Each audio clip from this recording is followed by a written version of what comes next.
Naging viral sa social media ang banta ni Vice President Sara Duterte, matapos niyang sabihing, magkita-kita tayo sa Senado. Ang pahayag na ito ay nagdulot ng matinding kaba sa kanyang mga kritiko, lalo na at tila kampante ang Vice Presidente sa kanyang kalagayan.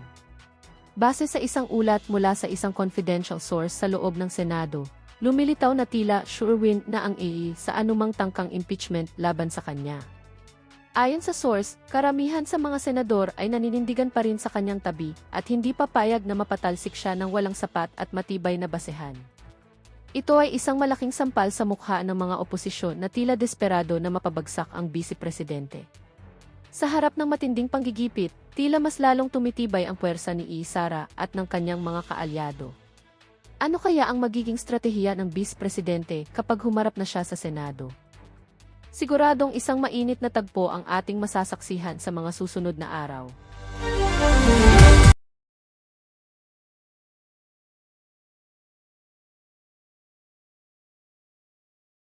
Kasi nga, binibigyan kasi ng kahalagahan naman ang contribution ng isang manggagawa. At tama naman yun. Walang didebate sa iyo. Pangkaraniwan na ang pamahalaan ay talagang kahit na anong pabuya lang, kaya token, at nagsasagawa sila ng isang kaparaanan para mag-celebrate talaga eh. Pero paano mong isa-celebrate ito eh? Ayun na nga po eh. Para kang nag-celebrate na meron namang nakaburol na Ayun, hindi magandang kaanak mo. Ganun na nangyari. O halos patawirin na ang kanyang kalagayan. Mas lamang yung dalamhati sen kaysa magsaya. Yung ganong sitwasyon, paano mo isa-celebrate ang isang milestone, isang pangyayari na palaging ginagawa ng isang pamahalaan? Kung ganito naman ang kalagayan ng bansa natin. Ayun. Katulad nga, sabi mo, isang pamilya, may nakaratay. Yan, Halos di natin malaman kung babawian na ng buhay ito. Magsa-celebrate ka ba, Nelson? Wala. Hindi po. Mukhang iwanan mo yung lahat ng celebration na yan. Ano? Kaya pag sinasabi yung naabot ng 6%, sasabi ko, Diyos ko po, huwag naman po sana. So yun pala yun. Kasi sa mga pangkaraniwang tao siya, baka 6.4, 5 ano ba, hindi naman namin naintindihan. So ganun pala siya. Pagka umabot na yun, lagim na po yun. Iba yun. Lagim pala. Nung bata ako, meron pa magat sa radyo eh. Radyo lang kasi noon eh. Wala pa. Nako. Yung television nako. Bihirang-bihira po yun. Kukunti lang ang television eh. Alam naman ni Nelson yun eh. Nauna ka naman sa akin eh. Nood ka, Sen. Pagka ang bahay, yung pintuan, maraming tsinelas, may TV. May TV, yan. Pero yung mga walang TV, may radyo eh. Pero sa radyo na merong isang programa sa dyaryo. Sa radyo. Sa dyaryo. Sa radyo. Inabot mo naman si Johnny De Leon, di ba? Di ba yung unang pagkatapos nung programa ni Johnny De Leon. Ano pa? Lundagin mo, baby. Lundagin mo, baby. Pagkatapos alas 7. Di ba? Hindi, si Ben David yun. Si Ben David. Hindi. Di ba? Yung pusong bakal. Ayan. Pusong bakal. Susunod doon, gabi ng lagim. Gabi ng lagim, yan. Ang mangyayari dyan, kung ako'y nakikinig doon sa medyo malayo-layo, alam mo naman yung baryo, alam mo yung, ang meron lamang mga ilaw, kuti-kutitap, yung poste sa kalsada. Kung nagkataon yung may radyo, gabi ng lagim kasi, may alulong pa yun eh. May alulong pa na. nandun sa malayo, ang problema yung pag-uwi mo. Yun. So, nakikinig ka. Ngayon, sabi ko, paano kaya uuwi na yung mga kasama ko na, uwi na tayo. Gusto ko nang umuwi. Kaya ako sinasabi yung gabi ng lagim. Puro kalagiman yung lagim na idudulot ng inflation na to. Tsaka yung takot sa tao, ano? Kaya alam mo, bago ko uwi, tinitingnan ko yung bus. Yung bus kasi, halimbawa, Philippine Rabbit, o kaya, may Philippine Rabbit pa nun eh. Para malaman ng kababayan natin na talagang dinaanan natin to. Pantranco, La Mallorca, galing ito ng Baguio eh. Na-estimate ko yung kanyang ilaw. So, Pag tumakbo na ako na ganito, Sasabayan bago niya ako maabutan, nandun ako sa bahay. Kasi ang dilim eh. Ayun pala. Gabi ng lagim eh. Nakakatakot talaga. So itong sinasabi niyo, kwento-kwentahin natin yung inflation. Sana naman lang, wag sanang dumating sa ganun. Ganun pala. Sana makagawa na kagad tayo ng paraan. Yung paraan na, na talagang papunta doon sa normalcy. Opo. Hindi yung parang palliative, band-aid solution. Mahirap yun. So sa nakakaintindi pala, Sen, ang epekto pala nun, yung damdamin mo, habang ikaw ay katatapos mo lang manood at makinig ng Gabi ng Lagim. Ganun pala ang takbo na yun. Mabigat. Nervous na nervous ka pati. Kakabahan ka yung pag-uwi mo lang, problema na eh. Isipin mo, yun yung pantrangko. Nakukuha ko na yung ano eh. Hindi ko alam kung pero yung sinag niya malakas. Tatakbo na ako parang nag-guide niya ako. Takbo ito takbo. Karipas po yun. Kung ano-ano na lang pinag-uusapan natin dito dyan, baka mamaya Nakaka-relate dyan yung mga viewers natin. Marami dyan. At hanggang ngayon, gusto kong i-relate sa isang seryosong pagkakataon, Sen. yan ang gusto ko habang nag-uusap tayo. Kayo naman kasi may kapasidad na i-relate nyo sa tunay na pangyayari. Ang tunay na sitwasyon ngayon, Sen, ang ating mga kababayan ay nagpapagibik ng tulong. Kumbaga, ito na kalagayan namin, lugmok kami, tapos may napipinto pang ganyang sitwasyon na para bagang lagim ang darating. Ang mapapanood namin na pinagtatalon-talunan ng aming mga opisyal ng pamahalaan, ng mga mababatas, dapat ang kapakanan namin kung paano kami makababangon. Pero ang halip po na kanilang inuuna ay ang usapin ng impeachment. Yun. Sen. Yan. Inaabangan ho natin yan kasi sa napakaraming episode na Saganang Mamayan, hindi ho tinatalakayan. Kung tatalakayan man yan, bandang huli. Dito sa isa na to, kakaumpisa pa lang, impeachment na agad ang kanilang sasalansanin dito sa video na to. Game? Kumbaga sa radyo tayo nagsimula eh. Opo. Di ba sabi ko Drama naman sa dramatize natin. di ba lundagin mo baby? Tas pusong bakal. Gabi ng lagim. Opo. Sana susunod yung mga kwento ni Lola Basyang. Ayun. Medyo masaya dun eh. Opo. Ang ibig mong sabihin ngayon, kayong Inspiring dalawa, yun. Opo. sana man lang mga kwento ni Lola Basyang ang susunod. May pag-asa sana. Dahil gabi ng lagim ang ano eh. Nalagim na tayo. O baka mamaya yung iba na namang susunod naman na pakikinggan lagim na hindi na kaya ng tao ito. Mukhang hindi ganun, Sen. Kasi nakikita nila, parang hindi sila ang inuuna, Sen Parang, kumbaga, ito na nga, may sakit na, may critical na, nervous na kami, lagim na yung pupuntahan namin. Parang, sa halip na unahin na kapakanan namin, parang hindi po ganun ang nagiging sitwasyon. So, i-contextualize natin. Kasi nga, ninakawan sila. Mabigat ito. Hindi lang pangkaraniwang pagnanakaw ito. Kung ang ating bansa ay may tutulad natin sa isang pamilya, ninakawan ng pamilya. Na parang nasunugan. Walang natira eh. Naubos talaga, opo. Sa ganung kalagayan nila, Linimas eh. wala na eh. So, hindi lang sila malungkot. Pati yung kawalan ng pag-asa, makikita mo sa bawat guhit ng mukha nila eh. Totoo po. So, yung sinasabi mo kanina, nasa kalagayan silang napasasaklolo. Sa ganung kalagayan, bigla ngayong umampas na naman ang isang bagyong napakalaki. Ito yung oil crisis. So, walang iniwan sa isang hubad na pamilya. Wala na siyang pananggalang eh. Wala na po. Bagsak yung bubungan niya, wala. Wala na silang masilungan. Tsaka ngayong babanat ito, wala na silang damit. Itong lamig at hampas nitong daluyong na dumating sa panibagong yugto ng buhay nila, doon sila napapasaklolo. Sa ganung kalagayan, ito yung pinag-uusapan natin. Yes po.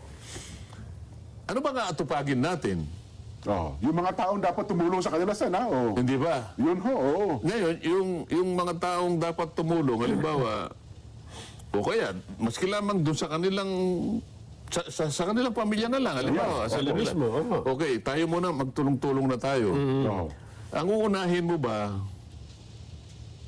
ay, ito kasi kapitbahay natin, bagsak tayo eh. Yung tatay natin nakaratay eh. Dadalhin ba natin sa ospital? Itong si tatay. Ultimo na ito eh. Ayaw mo naman, hindi ko sinasabi na huwag nating bigyan ng panahon ito. Pero, kanya-kanyang kanya-kanyang priority ito. Nakaratay ang ating ama. Ano gagawin natin? Di ba, ito muna ang dapat natin gawin? Kung gusto natin pag-usapan yung away ng ating kapitbahay, Parang yun po ang napapansin ngayon ng taong bayan, Sen, sa halip na itsugod sa ospital, itakbo sa lalo madaling panahon. so yung pag-aaway sa kapitbahay, Yun ang inuna. impeachment. Yes po, mukhang yun ang inuna nila, yung away sa kapitbahay. At yun ang tatagod na ng May pansin. punto ka dyan. May punto kayo dyan dahil sa napapasaklolo, nagpapagibik, nagpapatulong. Bakit ang unahin mo eh? So, parang ang ibig nyo sabihin, parang nakatingin sila ngayon. Ano bang gagawin ngayon itong dapat ang tumulong sa atin? Ayan, opo, Nagpapatulong tayo. Ano bang unahin ninyo? Ano bang unahin nyo? Ito ngayon, ito yung dapat sagutin. Ano kaya ang gagawin nila, Nelson? At saka kasi, kung totoong kinatawan sila, representative eh. Diba? Representante ng bayan. Dapat inire-represent. Boses ng mamamayan. Dapat nire-represent mo una yung interest nung constituents mo. Nung mamamayan. Yung pangailangan nila. Yan dapat ang priority. Hindi ba, Jen? So, lagyan natin ang konteksto. Impeachment kasi ito eh. Opo. Kailangan maipaliwanag natin, ang impeachment po ay isang mekanismo Yan, opo. na yan po ay talagang nakasulat sa ating saligang batas. Kung meron pong problema na kasangkot po yung mga opisina na nakatukoy doon, Opo. may kaugnayan po kayong mga mamamayan dito eh. Kasi yun pong boto ninyo ay hindi po basta-basta nababaliwala yun. Yes po. Kaya po ang mga ini-impeach, President, Opo. Vice President, makikita po ninyo mga hindi pangkaraniwang opisina ito. So po, pinakamataas na leader ng bansa. Doon sa ibang panig naman, yung mga constitutional commissions. Yes. Bakit po ganun din ang paningin? Kasi po sila'y nakalatag sa saligang batas at ang kanilang function ay independent po eh.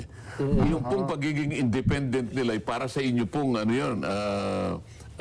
pangkalahatang kagalingan. Para sa taong Kaya bayan. meron pong COA, kaya meron pong civil service, kaya meron pong COMELEC. Commission on Elections. yes Bakit po? Bakit po sila ay binigyan po ng ganong klaseng pananagutan? Ombudsman pala, Sen, di ba? Kasama rin. Ombudsman. Ito, ganito po yan. Opo.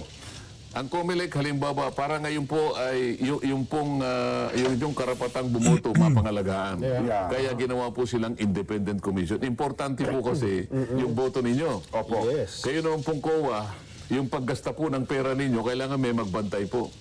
Kaya nakikita po ninyo, ang laki po ng kanilang pananagutan. Yeah. Yung ombudsman, yung pong pag nagkamali pong mga kawani ng gobyerno, ay sila po talagang manguusig. So, kung titingnan po ninyo, sa inyo pong kapakanan lahat ito. Civil Service Commission, para panatilihin po yung kawastuhan ng mga kawani, na hindi basta kawani, ay palagi naglalagay ka dyan. So, inyo po lahat dyan. Yun pala. Dahil po kayo po ang sangkot dito, itong appointive positions na to, at kayo naman po ay sa elective, Opo. yung Pangulo, Pangalawang Pangulo, at saka po yung sa Korte Suprema, Yan. kasi sila naman po ang titindig para sa pangkalahatang hustisya na kinakailangang ipataw sa lahat ng mamamayan. Yes po. Kasangkot po, ganun ka-importante po kayo, kaya po ang ginamit pong pamamaraan, kung sila po yung nagkasala o dapat alisin, ay impeachment. Ayun pala malalim na Isasaalang-alang po kahulugan. kayo kasi ganun hindi pala yun. basta tatanggalin po yung ano ninyo, yung kaugnayan ninyo sa kanila. Ang laki po ng bawat isang kaugnayan nila sa inyo. Pagsiservisyo po lahat yun. Ngayon, bakit impeachment? Bakit ganun? Dahil nga mahalaga po kayo eh. Ngayon, ito ngayong proseso ngayon, titingnan po ng tao ngayon. Eh, sino po bang aalisin natin? Di ba? Ayun. Sa ganito pong kalagayan ng bansa natin, sino pong uunahin natin? Yan ang itatanong. Ngayon, hindi natin maialis sa taong bayan ngayon na magmasid sila. Yan, tama naman. Magbabantay talaga sila dyan. Kami po bang una? Yun yung sinabi mo kanina eh. Opo. Ituloy mo ngayon. Sino yung uunahin? Yun ngayon, kasi ang taong bayan, kumbaga, andito na. Nagpapagibik na ng tulong. Sen, ano? Andito na. Nasa sitwasyong kaawa-awa ng kalagayan eh. Naharap sa lagim. Tapos merong usapin na impeachment ay mukhang ang mga tao na dapat ni-represent ako, bilang isang mamamayan, ay ang inuuna po yung impeachment, Sen. O baka naman sabihin nila, hindi ba kayo nang nagsabi na kung halimbawa may paglabag naman, isa yung Yan, opo. isa yung pamamaraan para sa ganito, may pananagutan, di ba? Opo. Oo. Accountability. Oo nga po, pero babantayan po inyo. Oo.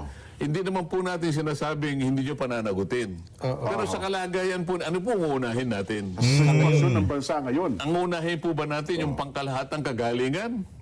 O yung pagbibigay ng karampatang pagpataw sa isang bahagi lamang? Oho. O, alin ang unahin natin?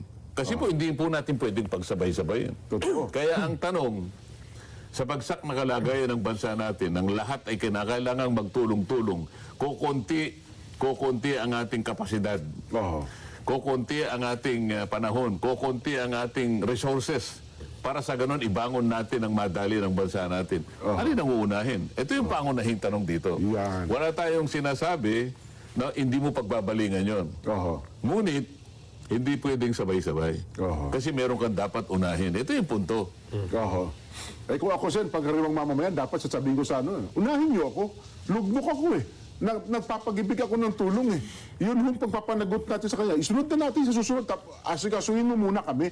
Tsaka na natin siya panagutin kung meron man talaga isang nagawang kasalanan. Pero wala tayong sinasabi sa mga participants Yes nitong po, yes impeachment. po. Ha? Kung anong boto nila, nasa kanila po yun. Malaya sila, wala tayong comment dyan. Yan. Pero ang taong bayan, magkakaroon ngayon ng pagkakataon, teka muna, bakit yun ang inuna mo? Gagawa siya ng paraan ngayon. O siya inuna, ba't hindi ako? So ngayon, maaaring mag-isip siya na pagka pala sa ganung kalagayan hindi naman pala ako ang uunahin. Teka muna, kailan ba yung susunod na eleksyon? Nako, yun na. Yun talaga. O baka po ito po magsisilbing referendum ito. Referendum ng taong bayan yan. Referendum ito. Baka mamaya ang taong bayan hindi lang kumikibo. Oho. Kasi nga, ayaw niya ng kumibo eh. Oho. Sikip na yung dibdib dyan eh. Pakiramdam niya, itsapuera siya. Ika nga. Naalala mo ba yung pagkahalimbawa ko doon sa isang pagdinig namin? Opo. Kasi nga, ito naman DOE at saka itong ating mga oil companies. Sinabi ko na nga na ipaliwanag lamang po ninyo Yan. kung talaga naman pong katanggap-tanggap ang paliwanag ninyo kung bakit po magmula sa 55 pesos Naging after 2 weeks, 120. biglang lumundag ng 125. Nasa paliwanag naman po yan eh. Oho. Kung yan po ay naipaliwanag natin na mabuti, tatanggapin naman po ng taong bayan eh. Tama. Maaari po nang magsakripisyo eh. Maaring maghigpit pa. Ihigpitan pa lalo yung sintiron. Naunawaan. Ang problema po, nagigipit sila, nagsisikip ang dibdib, hindi nila maintindihan, bakit from 55, naging 125? Oho. Ayaw po ba niyong ipaliwanag? Yun ang nga umpisa eh. Oho. Tutulungan ko po kayong magpaliwanag sa taong bayan. Yun lamang pagsisikip ng dibdib. Yan. Kung naipaliwanag natin, yun man lang maibsan, makatulong po tayo sa kanila. Oho. Diyan walang gusto sumagot eh. Wala pong gusto magpaliwanag sa usapin na yan. Ano sa palagay mo, Nelson? Bakit tayo ipaliwanag? Sabi ko, I think you owe it to the people. DOE, kayo pong nakalagay sa batas eh. Nagpapaliwanag dapat. Oho. Ito po yung sinasabi ng ating Republic Act. Ano na ba yun? 8479 yata. O nagkabalik. Yung tinitawag nating Oil Deregulation Law. Opo. Meron pong remedyong gobyerno sa ganitong mga pagkakataon eh. O tinanong ko, ano po ba yung threshold? Hanggang saan po ba dapat maghirap ang taong bayan para panagutan po ninyo yung sinasabi ng Section 14? Opo. Wala na naman sumagot yan. Nang malinaw. Oho. Mahirap po kasi ipaliwanag ito, Sen. Para gusto lang sabihin, nakalihim po sa hiwaga ang usapin na yan. Oo nga. May bahala ka kung gusto mong ilihim. Pero sa ganitong pagkakataon, gusto man lang ng taong maliwanagan nila. Oho. Yan. Baka sakaling doon sa pagbibigay mo ng paliwanag at naintindihan niya, makatulong tayo eh. Baka matanggap nila eh. At ganoon din po sa usapin ng impeachment, Sen. Bakit yan ang inuuna ninyo sa halip na unahin ninyo ang kapakanan ng taong bayan na lugmok ang kalagayan. Di ho ba? Parang hindi ko alam saan kung bakit doon sila nagpo-focus sa halip na ang pagtunan ng pansin ay ang kapakanan ng ating mamamayang Pilipino. Kung ang bansa sana natin hindi sumadsad ng ganito, Ayan. nandun na ako. Walang problema, no? Di ba? Halimbawa, Bastante ang buhay natin. hindi naman, halimbawa talagang, hindi tayo bastante, pero hindi naman tayo yung, hindi tayo ganito. Hindi tayo lugmok na lugmok. Ano? Oh, baka sakaling, singa, tingnan nga natin kung ano. Pero hindi. Oho. Nandun ang ating bansa sa kalagayan na dapat siyang unahin mo. Ayun. Hinahanap ng taong bayan na sa ganito naman naming kalagayan, kami naman muna ang tingnan ninyo. Oho. Kasi baka maisip nila, teka muna, mapagkukumpara nila Yun ba yung gagawin nyo? Ito ba yung unahin nyo? Paano kami? Oho. Ilan bang gagastos yun? May nagsabi yata kung magkano gagastusin 28 million yata 27, mga 27 to 28 million. Sino nagsabi? Si Senate President pro tempore, Sen. Doon lang yan sa Senado. Yan nga. Paano pa yung ginagastos ngayon sa House, di ba? May Ay, iba gastos pa yun. din yan Apel, di ba yan? Siyempre. Tsaka pati oras yan, di ba? Yun naman. Yung oras na dapat ay ginagawa mo, naghahanap ka ng solusyon sa mga problema, di hindi mo nagagawa kasi abala ka sa, di ba? Di parang yung paghalimbawa natin kanina. Nakaratay ang tatay mo. Ayan. Ang Opo. gusto mo, yung pag-aaway ninyo, nagagastos ka pa ng ganito. Ngayon nga. Yung paggastos mo dyan, Ayun. dalhin na natin sa ospital. Itakbo na agad natin, no? Gan- Baka masalba pa natin ang buhay ni tatay. Parang hindi ka man ganun dating, opo. hindi ka man pwedeng dapat magsabi na kung halaga na gagastahin mo pa rito dahil nakaratay nga ito Bakit yun ang munahin mo at gagasta ka pa roon? Yun na nga. Yun ang punto Oho. Kaya ako, kung ako ay mamimili na magre-represent sa akin dyan, Oo. hindi ako pipili nung ang ire-represent ay hindi yung interest ng tulad kong simpleng mamamayan. Lalong-lalo na sa kalagayan mo ngayon. Ipasas natin yun. Ipasas natin yun. Sa kalagayan ng bansa natin ngayon. Ngayon. Opo, ngayon. Na wala man lang nag-isip na ito yung una mong gawin. Opo. Sadsad bagsak Oho. Nako. Ngayon, no, sa Pag-usapan natin kung ano yung, kung bakit ka nagkabagsak-bagsak tayong ganito. Oho. Pag-usapan natin ng kuryente. Yan. Listen, tama, pupunta natin yung punto na yan. Magbe-break din tayo. Pero ang ibig ko lang Kasi, sabihin... alam mo, inaalis kita sa gabi ng lagim Sige. Ang gusto ko lang ipunto, kailan mo sila boboto? May 4 ba? Hindi. May 4, meron pa. Pero yung May 11. May 11. Ayun. So, sa tingin ko, dito ang taong bayan, idadaan sa parang microscope ang kanilang mga representante Babantayan. kung sino ang boboto ng pabor at hindi pabor, Sen. Ako sa tingin ko, babantay ng ating kababayan. Idadaan sa microscope sapagkat ang proseso ay parang referendum sa kanila. Oho. Dito sila susukatin. Yes. Sa tingin ko, ganun ang titingnan ng mamamayan ngayon. Oho. Okay lang yun proseso naman ito talaga. Yes po yan. Kung may problema talaga, sige gawin nyo. Kaya lang, ang sinasabi natin, gagawin nyo ba ito sa panahong ito na ang ating bansa ay nasa sadlak sa ganitong kalagayan? Oho. Alin ang unahin mo? Ayan. Yan. Tingnan natin sa ating mga kababayan. Wala ba tayong Vox Vox Populi? Populi? Nai-ready mo ba yung ating QR code, Nasa? Naka-ready naman. Ayun. Oh. Sige, mag-break down tayo tapos maglatag tayo ng Vox Populi. Kasi siguro baka sabihin ng mga mababatas natin, baka naman hindi ito pansinin ng taong bayan. Hindi, papansinin po kayo dito. At ako sa tingin ko, ililista mo, ang apelyido mo ay De La Cruz. Sino pa ng mga De La Cruz na mga kamag-anak nito tumatakbo pa ngayon? Babantayan mo ito isa-isa. Di ba? Juan De La Cruz, ikaw pala, may ganito ka pala dito, sa kabila pala, meron ka, Ang tawag kasi dyan, Jen, doon sa mga pag-uusap na ganyan, ang tawag na sa mata, manhid yan Dyan Ano Diba? ba? Yung walang pakiramdam na, hindi mo man lang mapakiramdaman kung anong gusto ng nire-represent mo.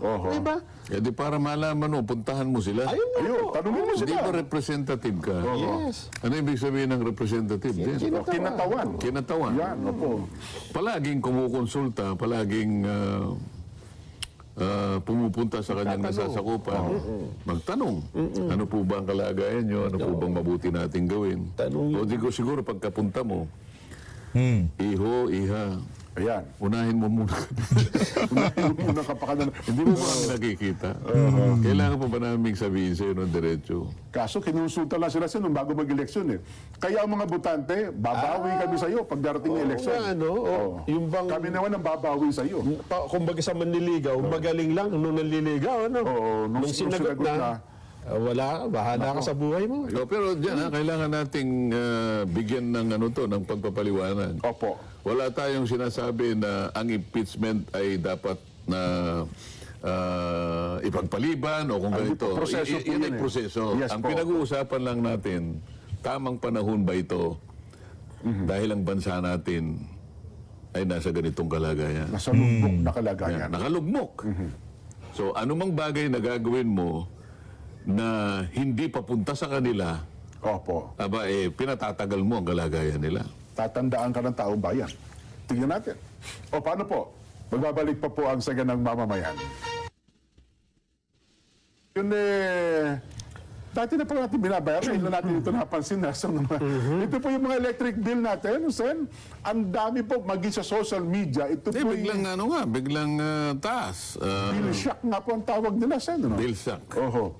Nakakashock pala. Ito palang ibinibigay nating libre, diskwento sa mga kababayan nating mahihirap. Akala namin sa kumpanya galing. Yun pala sa taong bayan din pala na nagbabayad. Doon din pala nila kinukuha pala ito. Yun nga Kaya bagamat maliliit, kung titingnan mo, sa dami naman nun, Yun na nga po. nakapagpapabigat. Pero ang pinakamalaki doon na talagang kinu-question ko ay yung system loss. Matagal na ito, Jen. Opo. Kapag tinignan mo yung unbundled items doon na napakarami, yung iba hindi mo na maiintindihan doon merong tinatawag na missionary charge doon, yung universal charge. Yan, opo. Merong FIT, yung FIT, yung yung tungkol yan doon sa mga renewables. No? Yes po. Field in tariff ang tinatawag, at saka yung JAP, nakalagay dyan, marami yan. Opo. Nasa batas yun dyan, kaya napadadagdag sa Pero ang katotohanan yun, tao yung nagsasubsidize ng lahat ng ito. Halimbawa na lang yung universal charge. Tayo yung nagsasubsidize nung mga areas, yung mga tinatawag na off-grid, wala silang transmission wala silang, lines. opo. Nagkataon pa naman yung panggatong doon, diesel. Kaya lalong, nung tumaas ang diesel, sabi ko nga sa'yo, sa mga PID, from 55 naging 125, makikita mo kung gano'ng adjustment sa elektrisidad. Kaya nagkaroon ng bill shock Opo. Samantalang kung mapapastruck lang, sabi ko nga, kung halimbawa pinastruck lang nila, yung dalawa sa aking mga Panukalang batas, priority bills, Opo. yung tatanggalin natin ng 12% VAT. Nasa pangatlong pinakamalaking cost yung taxes Okay. So generation, transmission, at saka yung tax. Yung distribution, hindi masyadong Actually, naniningil lang ang Meralco para sa generation, transmission, ganun pero yung pala. distribution ko, konti lang yan.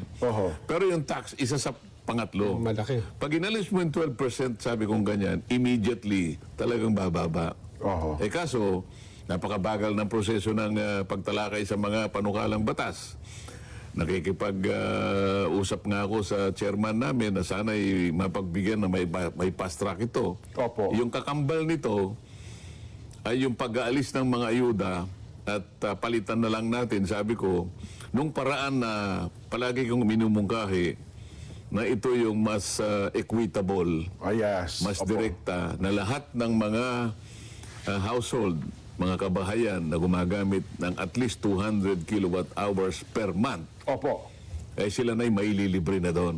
Sa equivalent yan, Sen, mga Ngayon, 2.5, ano? Sabihin na natin sa average na monetary value na 2,500 Yan, opo. per month. Para sa akin ay, ayun, medyo natatarget natin yung sektor na dapat doon ang kapuntahan ng mga inimbentong mga ayuda na pagkarami-rami. Ayan, opo. Kasi kung ibibigay, one time lang yun Opo. Kung minsan kinukurap, minsan naman ang daming exclusion errors. Ibig sabihin, ng exclusion, yung dapat maibigay, sila yung na-exclude. Hindi sila nabibigyan. Meron namang inclusion, yung hindi dapat na maiano, sila may Sila inailalagay. nabibigyan. Opo, oo. Okay. So merong mga errors. Para hindi na magkaroon ng error, sabi ko nga, ito, napakalinaw nito. Lahat ng kukonsumo ng 200 kilowatt hours per month, Opo. yun na. Regularly nasasubsidize. Ang matatarget dito, yung talagang mahirap na mahirap.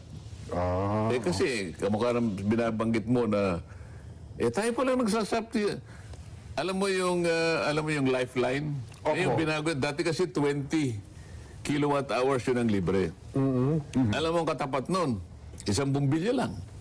Lifeline. Na nagsindi ka sa loob ng isang linggo. Yun ang 20 kilos per hour. Oh, pero ano, oh. Tapos in-upgrade nila ng 50. Sabi ko, wala rin ano yan. Maski yung chairman ng Energy Committee, si Senator Pia. Teka muna. Mukhang tama si Sen Dante rito. Yung ba ng 50? Paano yung pamamalansya? Ayan, naku, hindi na. Katulad ko, sabi niya. Sobra na yun. Katulad ko, sabi niya gano'n. Hindi man ako pwedeng lumabas nang hindi man lang na-plancha yung ano ko. Damit niya, oo. O, alimbawa, naligo ako, hindi ba ako ng Blower. Blower. Oh, yes. Oh. Sa 50 ba kasama to? Kasi sinabi kasi ng ERC, meron na po kayong 4 na bombilya, isang radyong maliit, isang electric pan. Opo, oo. O, paano kanyang 5 yung anak ko? Ibig mo sabihin, paano yun? Aha. So, ilalagay ko sila sa isang lugar, ipaikutin ko doon electric. Parang, doon ko pinapasok, Madam Chair, sabi ko, yung 200 kilowatt hours. Yo. Dito po ako medyo nagkakaluwag-luwag. At libre pa ito. Ang magbabayad na to, ang gobyerno, pag kinuwenta mo yan, 120 billion pesos lang per annum.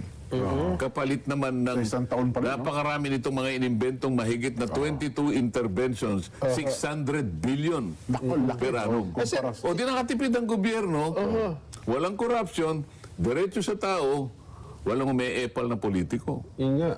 Sen, itatanong ko, kung ito'y sasagutin na ng gobyerno, mawawala na rin yung lifeline na tinacharge sa mga consumer.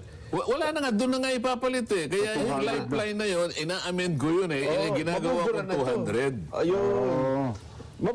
Kasi Sen, yung lifeline, sinisingil sa mga sa atin, di ba? Sa atin din, Tayo nagbabayad. nagbabayad. Oh, yes. Dito, gobyerno na. Oo, kaya nga yung Halip na ayuda. yung 200 kilowatt hours, halimbawa, ikaw Nelson, bagay, hindi ka naman kasali dito dahil 3,000 kilowatt hours. Hindi, ano lang. Maliit lang kami. Oh. Tatlong aircon mo sa isang kwarto mo, tatlong aircon mo. Kaya hindi ka qualified dito. More horsepower pa. Pag nilagyan ko ng... Lalo naman si Jen. May refrigerator nito.